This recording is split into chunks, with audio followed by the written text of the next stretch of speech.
Good evening guys. आज हम लोग बात करने वाले हैं आरआरबी एनटीपीसी के कुछ इंपॉर्टेंट क्वेश्चन के बारे में। ऐसे क्वेश्चन जो प्रीवियस में पूछे गए हैं पर इसके डिटेल में हम लोग चर्चा करेंगे। इसलिए करेंगे क्योंकि इससे घुमा फिरा के क्वेश्चन आ सकते हैं और आएंगे ही क्योंकि रेलवे जो है ये इन्वायरमेंट साइंस वगैरह से ज़्यादा क्वेश्चन पूछता है। तो हम लोग इसको डिटेल में चर्चा करते हैं ताकि आपको अगर इससे रिलेटेड क्वेश्चन पूछता है तो आप तुरंत आंसर दे सकें। ठीक है, पहला क्वेश्चन देखते हैं हम लोग। ये the most powerful wavelength of ultraviolet radiation that causes to damage DNA. DNA को जो हार्मफुल सबसे ज़्यादा पहुंचाता है देखिए पहुंचाता है तो इसे सारे हड्डी को छोड़ के, लेकिन सबसे जो ज़्यादा पहुंचाता है वो हमारा है सी, क्योंकि इसका वेवलेंथ बहुत कम होता है जिसकी वजह से ये काफ़ी ज़्यादा इसमें एनर्जी होती है। इसकी वजह से ये लोगों को ज़्यादा डैमेज पहुँचाता है, स्किन को डैमेज पहुँचाता है, जिसकी वजह से स्किन कैंसर वगैरह होने की संभावनाएँ होती हैं। ठीक है, दूसरा क्वेश्चन हमारा है तो इसमें पूछ रहा है चिपको जो आंदोलन है उसमें किस क्षेत्र के लोग शामिल थे। तो इसका आंसर हो जाएगा ए। ठीक है, गढ़वाल हिमालय के। अब इसको देखते हैं कि इसको चिपको आंदोलन क्यों कहते हैं। इनका मुख्य उद्देश्य क्या था इस आंदोलन का। तो मुख्य इनका उद्देश्य ये था कि जब वहाँ पे पेड़ की कटाई हो रही थी तो पेड़ को, जंगलों को बचाना था, और तो लोग वहाँ पे पेड़ से चिपक जाते थे, इसीलिए उस आंदोलन का नाम क्या रखा गया, चिपको आंदोलन। ठीक है, नेक्स्ट क्वेश्चन देखते हैं। तीसरा क्वेश्चन हमारा ये है, तो environment protection act was enacted in which year. पूछ रहा है कि जो इन्वायरमेंट एक्ट आया था, पर्यावरण संरक्षण अधिनियम आया था, वो किस वर्ष में आया था। तो इसका आंसर हो जाएगा हमारा, इसका आंसर हो जाएगा 1986, 1986। नेक्स्ट क्वेश्चन देखते हैं। नेक्स्ट क्वेश्चन है, which of the following is not toxic to non target organism in the soil. तो पूछ रहा है कि नॉन टॉक्सिक कौन से गैर लक्षित जीवों के लिए विषैले नहीं होते हैं। तो विषैले कौन कौन से चीज़ होते हैं और नहीं होती हैं, इसके बारे में देखेंगे। देखिए ये क्या होती है, शाकनाशी। ये क्या काम करती है, ये जो शाकनाशी होती है ये हमारा छोटे छोटे जो कीड़े होते हैं उनको मार देती है। ये वैसे कीड़े होते हैं जो प्लांट्स के लिए, हमारे जो पौधे अभी प्लांटेशन लोग करते हैं, खेती बाड़ी करते हैं, उसमें ये छोटे मोटे जो फायदेमंद कीड़े होते हैं उनको मार देती है। तो ये भी हमारी हानिकारक है। तीसरी है फंगीसाइड्स। आप फंगी वगैरह देख रहे होंगे, आसपास देखते ही होंगे, ज़्यादातर बरसातों में फंगी हो जाती हैं। और चौथा है कीटनाशी। ठीक है, तो हमारा आंसर ये नहीं होगा, हमारा आंसर होगा ऑर्गेनिक फर्टिलाइजर। ये देखते हैं ये क्या चीज़ होती है। ये क्या होती है, जो पेड़ों पे, जो पौधों पे देखते हैं कि हम लोग कीड़े खा जाते हैं, तो वो जो कीड़े होते हैं जो पेड़ों को खा जाते हैं, उनके लिए जो दवा मारी जाती है उसको कहते हैं पेस्टिसाइड। ठीक है, अब नेक्स्ट क्वेश्चन देखते हैं। पांचवा क्वेश्चन ये है,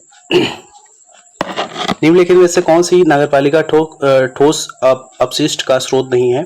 which of the following is not source of municipal solid waste. देखिए इसमें बहुत सारे वेस्ट होते हैं, जो इसमें बताया जा रहा है कि कौन सी म्युनिसिपल सॉलिड वेस्ट नहीं है।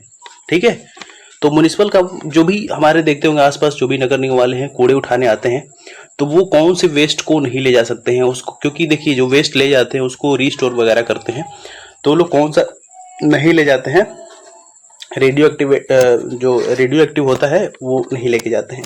क्यों, क्योंकि इसमें ये होता है, इसमें जो हानिकारक चीज़ें होती हैं, जहरीली चीज़ें होती हैं, या फिर इंजेक्शन वगैरह लगता है रोगियों को, पेशेंट को लगता है, तो वो काफ़ी ज़्यादा हानिकारक होती हैं। इसकी वजह से वो लोग रिसाइकिल के लिए नहीं ले जाते, रेडियो एक्टिव वेस्ट उन्हें वो कहते हैं। कुछ देखिए घर से कूड़े ले जाते हैं। ठीक है, waste from homes, waste from hospitals. Hospital में जो भी फालतू चीज़ें आती हैं जो यूज़ करने, रिसाइकल करने के लिए यूज हो जाती हैं, वो ले जाते हैं। ठीक है, वेस्ट ऑफ स्कूल्स, जैसे कि बच्चे पेज वेज बहुत फाड़ के फेंकते हैं, चाहे कुछ भी प्लास्टिक वगैरह गिर रहते हैं, वो सब रिसाइकिल के लिए यूज हो सकते हैं। नेक्स्ट क्वेश्चन देखते हैं। छठा क्वेश्चन हमारा है, which of the following is not green house gas. अब पूछ रहा है कि कौन सा ग्रीन हाउस गैस नहीं है। तो ग्रीन हाउस गैस कौन सी नहीं है, तो ये हमारा आंसर हो जाएगा कार्बन। देखेंगे कार्बन टेट्राक्लोराइड हो जाएगा। ठीक है, देखिए कार्बन डाइऑक्साइड कैसे ग्रीन हाउस है। देखिए होता क्या है कि जो भी चीज़ें हमारे इन्वायरमेंट को बचाने के लिए होती हैं, वो सारी चीज़ें क्या होती हैं, ग्रीन हाउस में आती हैं। देखिए कार्बन डाइऑक्साइड कैसे आता है, कार्बन डाइऑक्साइड इसलिए आता है क्योंकि पेड़ पौधे कार्बन डाइऑक्साइड लेते हैं। ठीक है, वो तभी ऑक्सीजन देते हैं जिसकी वजह से हम जीवित हैं। ठीक है, तो कार्बन डाइऑक्साइड को सोखना उनका काम है, मतलब वो इनहेल करते हैं। ठीक है, तो ये भी ग्रीन हाउस हो गया, नाइट्रस एसिड ग्रीन हाउस हो, मीथेन भी हमारा ग्रीन हाउस हो गया। इसके बारे में डिटेल में चर्चा करेंगे नेक्स्ट वीडियो में। जो इंपॉर्टेंट क्वेश्चन है पहले देख लेते हैं। हमारा 7वां क्वेश्चन क्या है, in 1968 which country propose the idea of organising UN conference on the environment. ठीक है, कह रहा है कि कौन सा देश है जो पर्यावरण सम्मेलन का प्रस्ताव रखा था, तो इसमें कौन सा देश हो जाएगा, हमारा हो जाएगा स्वीडन। कौन सा देश हो जाएगा, स्वीडन हो जाएगा, अभी प्रस्ताव रखा था हमारा जो, ठीक है, ध्यान रखेंगे इसको। नेक्स्ट क्वेश्चन देखते हैं, due to global warming the earth temperature has increased by how much. ठीक है, अब पूछ रहा है कि ग्लोबल वार्मिंग की वजह से हमारा जो अर्थ का टेम्परेचर है वो कैसे मतलब इंक्रीज हो जाता है, मतलब कितना इंक्रीज हुआ है अभी तो, लेकिन हम बताएंगे आपको कैसे होता है इंक्रीज। होता क्या है कि जब ग्रीन हाउस जो गैसेस होती हैं उनका ज़्यादा बढ़ना हमारा हो जाता है, जैसे कार्बन डाइऑक्साइड वो ऊपरी सतह पे जाके जाम हो जाता है, जिसकी वजह से जो अर्थ की जो गर्मी है वो बाहर निकल नहीं पाती, जिसकी वजह से ग्लोबल वार्मिंग होती है, पृथ्वी गर्मी होती है। लेकिन अब पूछ रहा है due to global warming the earth temperature है इंक्रीज्ड बाय हाउ मच, कितना बढ़ गया है, तो इसका आंसर हो जाएगा 0.6 सेल्सियस डिग्री। देखिए अभी तक जो 1885 से लेकर अभी तक बढ़ा हुआ है वो बढ़ा हुआ कितना, 0.8, लेकिन अभी रिसेंट की बात की जा रही है कि रिसेंटली अभी 100 साल में कितना बढ़ा हुआ है। ठीक है, अब देखते हैं नेक्स्ट क्वेश्चन, 9th वाला क्वेश्चन क्या है, जलीय, देखिए the best study of the biological significance aquatic ecosystem can be done in the case of, मतलब जलीय अपरिणय में अवधारण का सर्वोत्तम अध्ययन किसके मामले में किया जाता है, तो इसमें देखेंगे किसके मामले में किया जाता है, तो इसका होता है डीडीटी मामले में किया जाता है। ठीक है, इसमें कुछ एक्सप्लेन करने को नहीं है, लेकिन ध्यान रखिएगा ही। नेक्स्ट क्वेश्चन देखते हैं, radiation emit from nuclear waste is known as cause what at high rate. ठीक है, अब क्या कह रहा है कि रेडिएशंस जो एमिट होते हैं न्यूक्लियर वेस्ट से, देखिए रेडिएशंस क्या होते हैं, जो रेडिएशन वो चीज होते हैं जो हमारे मानव इंसान को या फिर किसी भी जानवर को हानिकारक करते हो।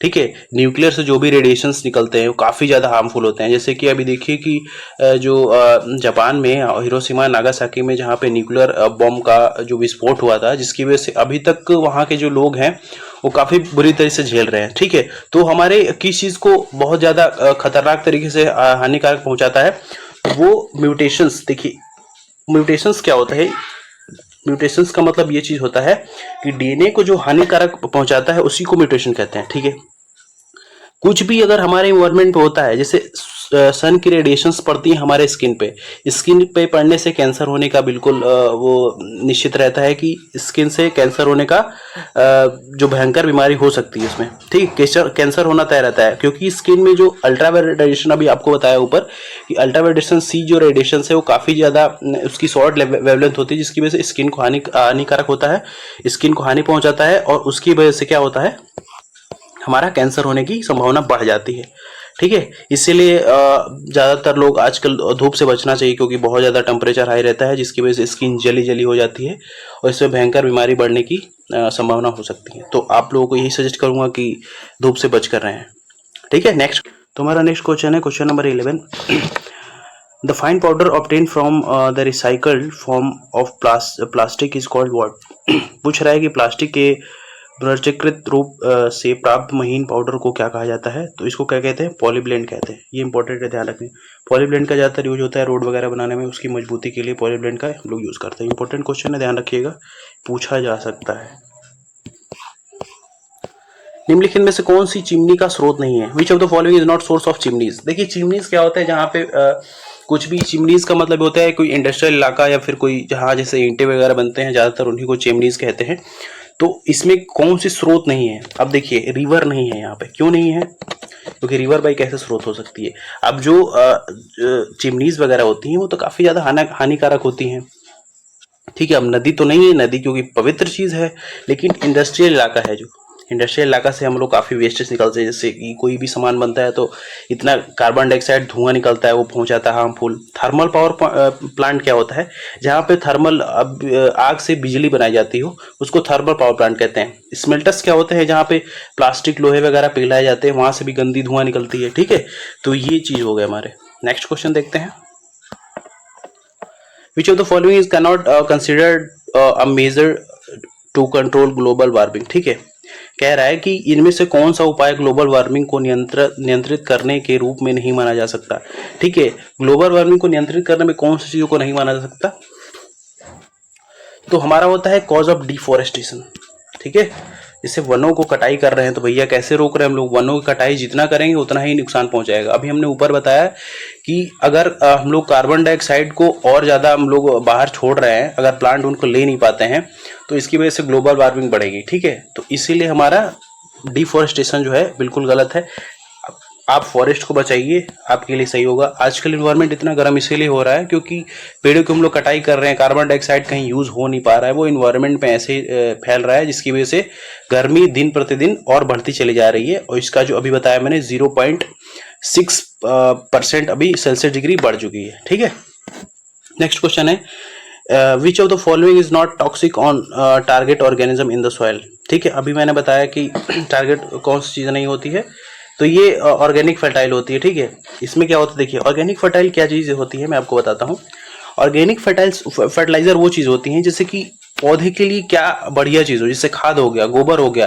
गोबर एक नेचुरल सोर्स है। खाद हम लोग जो बनाते हैं केमिकली, उसको यूज़ करके जो प्लांट्स के लिए काफ़ी ज़्यादा फायदेमंद होती हैं, जिसमें कीड़े मकोड़े नहीं लगते उसके लिए, ठीक है। तो वो प्लांट्स को क्या देते हैं, हमारे जो हम लोग क्या बोलते हैं उसको, अनाज उगाते हैं, जो हमारा उसमें खाद वगैरह देते हैं, वो काफ़ी ज़्यादा मजबूत करती हैं हमारे, ठीक है, उपज को ज़्यादा हाई रखती हैं, ठीक है चीज़ें।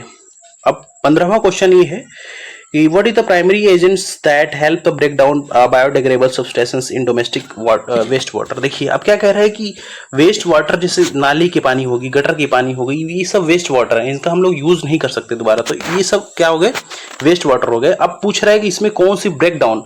अब भैया वेस्ट वाटर में जो ब्रेक डाउन करने की क्या जरूरत है, जिससे नालियां जाम हो जाती हैं। क्यों जाम हो जाती हैं, क्योंकि उसमें लोग बहुत सारे होते हैं, हाथ धुल के खाना को बहा देते हैं, ठीक है, तो उसमें जाके जाम हो जाती हैं चीजें। तो अब वो जाम ना हो उसके लिए क्या चीज होता है, क्या उसको तोड़ता है ताकि वो जाम ना हो, तो इसके लिए बैक्टीरियम जो होता है वो बैक्टीरिया तोड़ते हैं। क्योंकि बैक्टीरिया क्या होता है कि छोटे छोटे गंदी गंदी चीजों को वो लोग खाते हैं, जिसकी खाने की वजह से ब्रेक डाउन हो जाता है खाना, इसकी वजह से नालियों में जाम नहीं लगता, ठीक है, ब्रेक डाउन हो जाता है, बायोडिग्रेडेबल सब्सटेंस होते हैं, ठीक है। नेक्स्ट क्वेश्चन देखते हैं, ग्रीन हाउस में प्रयुक्त ग्लास पैनल कैसे बनाए रखने के लिए जाना चाहता है। The glass panel use to in greenhouse is known for retaining water, ठीक है। क्या कह रहा है कि जो हमारा ग्रीन हाउस है, ग्रीन हाउस में हम लोग देखते हैं कि जो शीशे की ग्लास लग जाती है, शीशे की ग्लास लगाकर उसमें अंदर प्लांटेशन किया जाता है, पौधों को लगाया जाता है। तो वो क्या होता है, उसका मेन रीजन इसलिए क्या होता है कि जो पौधे हमारे ह्यूमिडिटी मतलब गर्मी में जो पौधे उगते हैं उनके लिए किया जाता है। सनलाइट उनके अंदर आती है लेकिन हीट बाहर रिलीज नहीं हो पाता है, तो इसके लिए हीट के लिए किया जाता है, ठीक है, ध्यान रखेंगे इसको, हीट के लिए किया जाता है। नेक्स्ट क्वेश्चन है हमारा, नेक्स्ट क्वेश्चन है क्लोरोफ्लोरोकार्बन का उपयोग मुख्य रूप से कहाँ किया जाता है। देखिए क्लोरोफ्लोरोकार्बन का मेनली यूज होता है वहां पे जैसे हम लोग एसी चलाते हैं। अब इसका आंसर बता देता हूं मैं, शीतक के लिए, रेफ्रिजरेंट्स के लिए। शीतक देखिए क्या होता है, फ्रीज में जो चीजें लगी होती हैं उसको रेफ्रिजरेंट्स कहते हैं, वो भी शीतल पहुंचाता है, मतलब शीतक को जो शीतल चीजें पहुंचाती हैं उसको शीतक कहते हैं।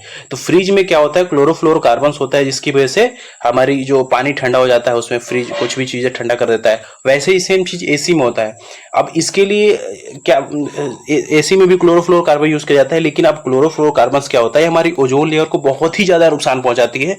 इसकी वजह से इसका यूज कम कर दिया गया और ना ही यूज करने के लिए इसकी जो सरकार है वो चाहती है कि इसका ना ही ज्यादा यूज हो, ठीक है। इसकी वजह से ग्लोबल वार्मिंग और ज्यादा बढ़ जाएगी, क्योंकि ये ओजोन लेयर को बहुत ज्यादा नुकसान पहुंचाती है। नुकसान पहुंचाने की वजह से क्या होता है, ओजोन लेयर में होता है छेद, जिसकी वजह से जो सूरज की बेकार रेडिएशंस हैं वो हमारे ऊपर पड़ती हैं, हमारे बीमारी होने की पूरी संभावनाएं को बढ़ाती हैं, और इसकी वजह से हमें कैंसर, बड़ी बड़ी बीमारियां पकड़ लेती हैं, जन्म लेती हैं, ठीक है। और नेक्स्ट क्वेश्चन है, लास्ट क्वेश्चन ये है हमारा कि the energy obtained from the radioactive isotopes is called what, ठीक है। पूछ रहे रेडियो समृद्धि से प्राप्त ऊर्जा को क्या कहते हैं।